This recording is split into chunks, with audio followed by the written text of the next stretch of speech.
شروع اللہ کے نام سے جو بڑا مہربان نہایت رحم کرنے والا ہے۔ شریعت نے تاکید کی ہے کہ کسی کے اندر برائی دیکھو تو اس کا چرچا نہ کرو بلکہ تنہائی میں اس کو سمجھاؤ۔ اسی طرح کھلے عام اور علل اعلان برائی کرنا بھی سخت ناپسندیدہ ہے۔ ایک تو برائی کا ارتکاب ویسے ہی ممنوع ہے چاہے پردے کے اندر ہی کیوں نہ ہو، دوسرا اسے سر عام کیا جائے یہ مزید ایک جرم ہے۔ البتہ اس سے الگ ہے کہ ظالم کے ظلم کو تم لوگوں کے سامنے بیان کر سکتے ہو، جس سے ایک فائدہ یہ متوقع ہے کہ شاید وہ ظلم سے باز آ جائے اور اس کی تلافی کی سعی کرے، دوسرا فائدہ یہ ہے کہ لوگ اس سے بچ کر رہیں۔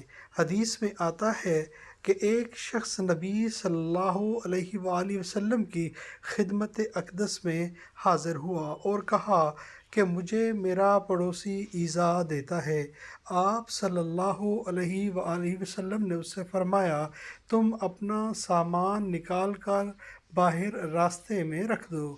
اس نے ایسا ہی کیا، چنانچہ جو بھی گزرتا اس سے پوچھتا، وہ پڑوسی کے ظالمانہ رویے کی وضاحت کرتا تو سن کر ہر راہگیر اس پر لعنت ملامت کرتا۔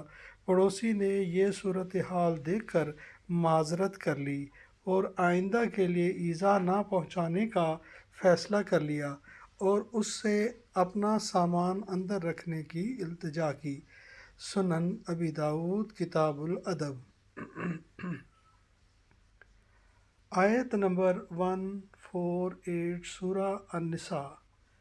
برائی کرنے کے ساتھ آواز بلند کرنے کو اللہ تعالیٰ پسند نہیں فرماتا مگر مظلوم کو اجازت ہے اور اللہ تعالیٰ خوب سنتا اور جانتا ہے۔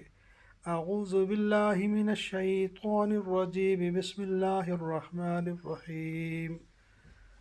لا يحب اللہ الجہر بالسوء من القول الا من ظلم وکان اللہ سمیعا علیما۔ لا یحب پسند نہیں کرتا اللہ تعالیٰ جہرا ظاہر کرنا، بالسوء بری بات، من القول بات سے، الا مگر، من جو جس ظلم ہوا ہو، وکانا اور ہے، اللہ تعالیٰ سمیعاً سننے والا، علیما جاننے والا۔ برائی کے ساتھ آواز بلند کرنے کو اللہ تعالیٰ پسند نہیں فرماتا مگر مظلوم کو اجازت ہے اور اللہ تعالیٰ خوب سنتا اور جانتا ہے۔ صدق اللہ العظیم۔